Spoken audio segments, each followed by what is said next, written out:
So, tapos na tayo sa ating talk show. So, sa puntong ito, maglalaro tayo. So, ang laro na to ay tawag itumbak mo ang ganern. Yeah.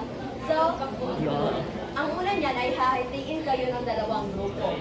Bibigyan at gagawa kayo ng senaryo na nagre-representa ng kahalagahan ng wika o paano ginagamit ang wika. So, bigyan kayo ng 2 o 3 minuto para mag-usap kayo magkagrupo kung paano nyo gawin yung senaryo.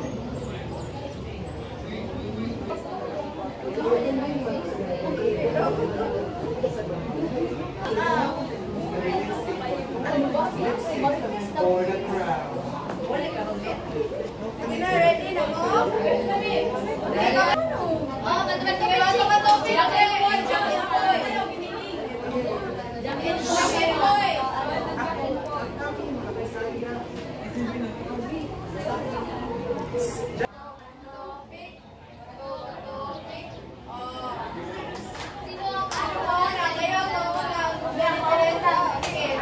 Bago kayo mag-present, sayaw na kayo ng giniling.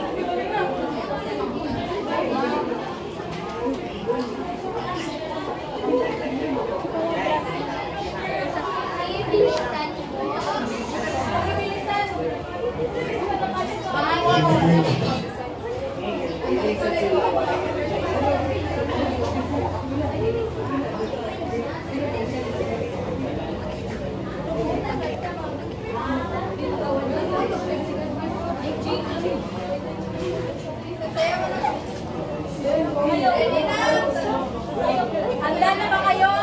Handa na! Okay.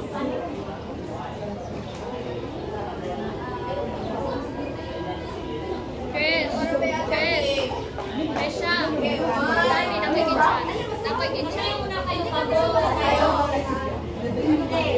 Sayaw na kayo bago gawin yung scenario.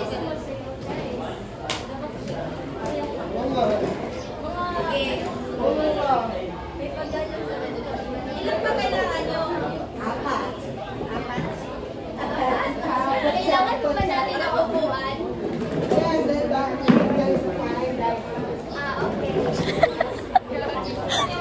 Sayaw muna kayo. Okay.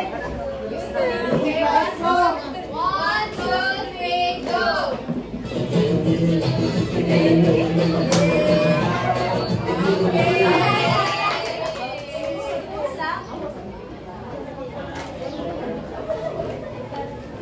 Besh! Alam mo ba, Besh? Si Sheila, Besh ba? Asos! Takto ka, Besh! Kabalo ka, Besh! Besh. Diba? Sabi namin, uy! Sabi ko sa inyo, huwag kayo mag-Google words. Ilo si Sheila? Buntis! Grabe mo alam? Alam ko yun, di ba kayo magsabi ng tapitas? Alam mo yun. Wala kang pakialam sa amin. Wala kang pakialam. Dapat magsalita tayo ng magsalita. Tayo ay nasa fight. Wala kami pakialam. We are in the fighting. Nandito tayo sa fighting area, B. Wala kami. Wala ka. Wala ka to. Wala kang pakialam. Tangin ako. Alam mo, B. Huwag ka masaya na mag-Google words, B, kasi mas magaling sa Lord, B.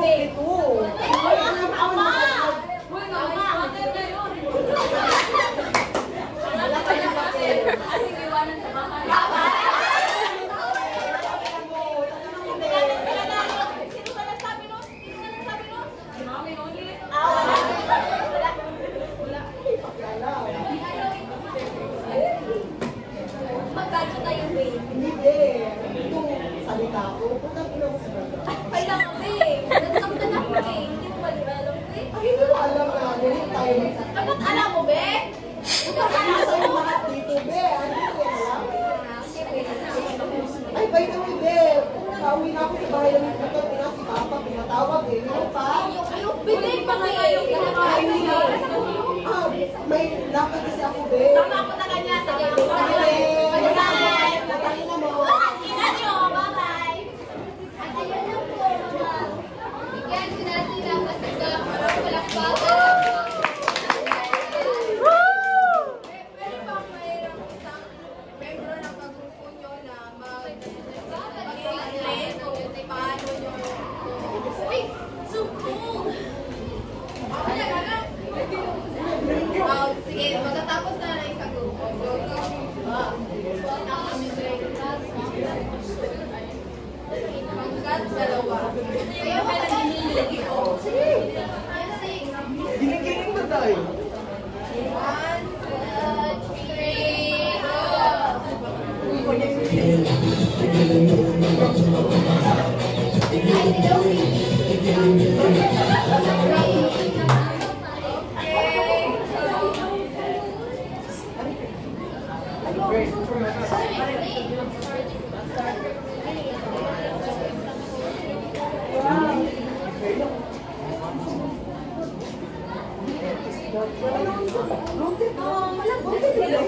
Isa sa kahalagahan ng wika ay ang instrumento ng komunikasyon. Mahalagang ang mga taong nagsasalita ay maayos na nagkakaintindihan sa pamamagitan ng maayos na pag-iisip.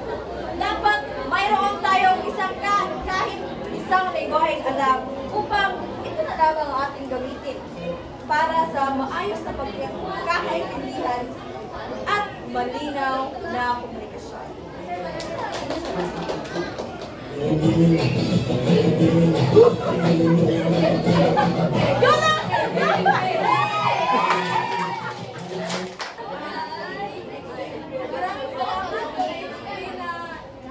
Pagkatuan kanila, kaya rin ito kayo mga salita. Kaya nila.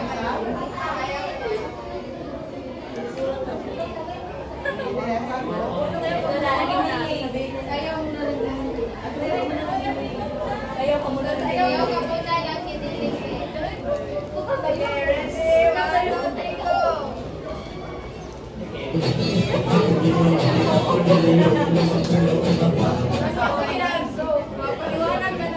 Ang aming representasyon ay patungkol sa antas ng wika na ang formal at informal. Sa formal na bahagi ng aming representasyon ay kung saan si Shailene ay sinasaway na kami sa pagsasalita namin ng vulgar. Yun lang po. So,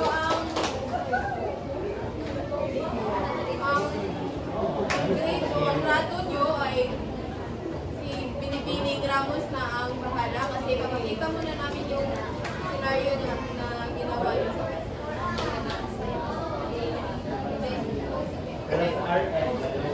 Sa pusong ito, maglalaro naman tayo ng Mystery Box.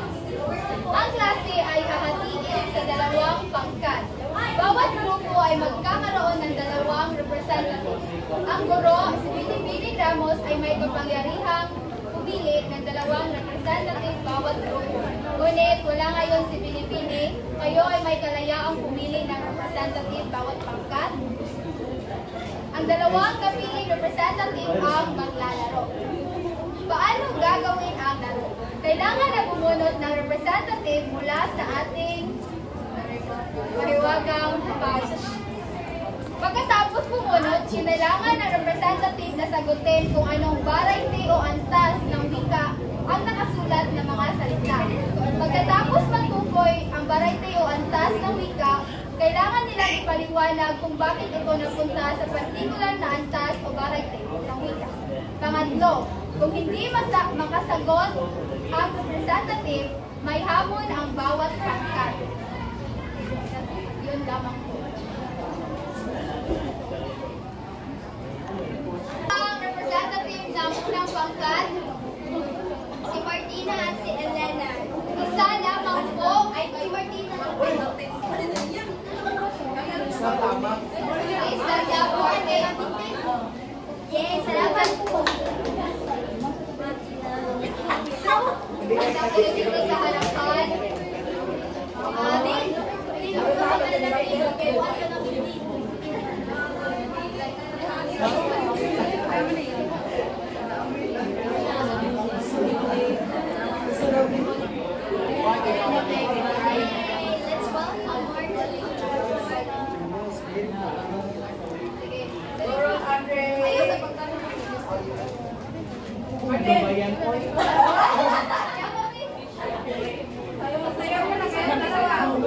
Let's welcome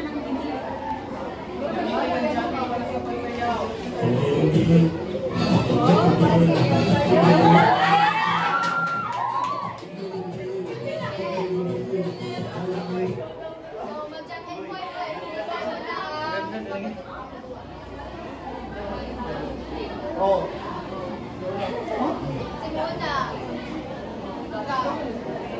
dalawang pangkat.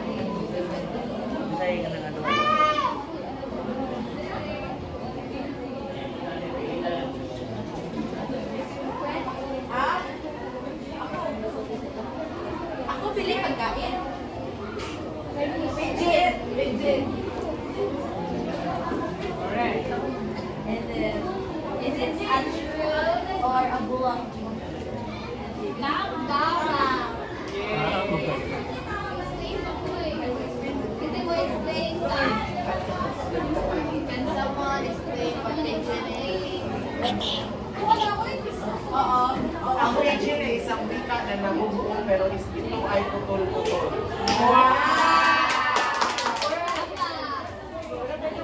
Isang puntos para sa pangkat. Dalawa.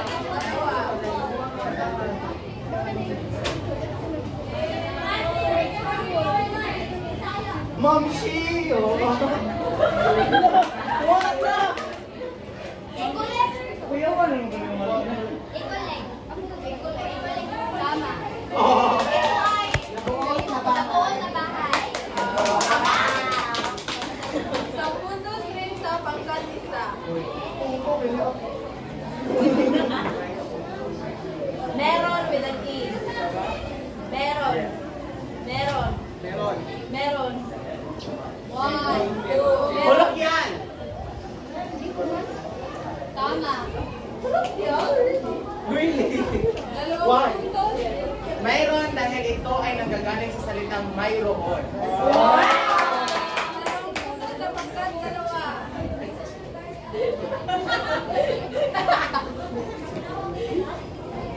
Lesson plan. Gargoyle. Tama. Dalawang puntos sa pangkat isa.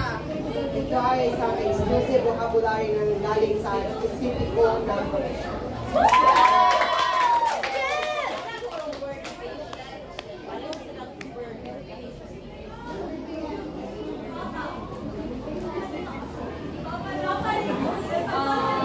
Olat.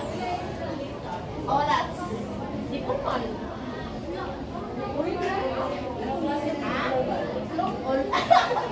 Olat. Balbal. Sabi na balbal daw. Sana balbal. Tama. Olat. Balbal, balbal. Kapag ka dami. Balbal. Tama ang balbal. Oo. Paliwanag kapag sino magpapaliwanag. Next naman. 1, 2. Dahil ito, dahil ang olats na salita ay pinapahaba o pinapais. Or binabaliktad. Tama. Dalawa. Irma. Irma.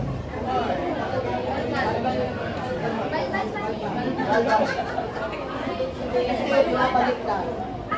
Adjective smile.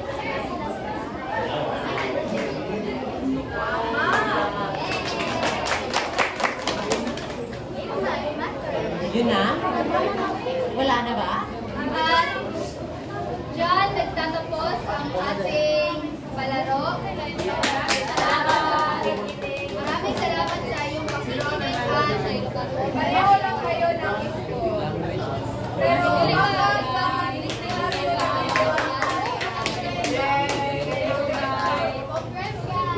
Okay, congrats guys!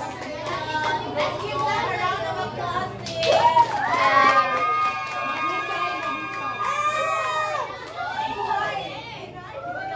Videographer Sheena Davao. Thank you guys.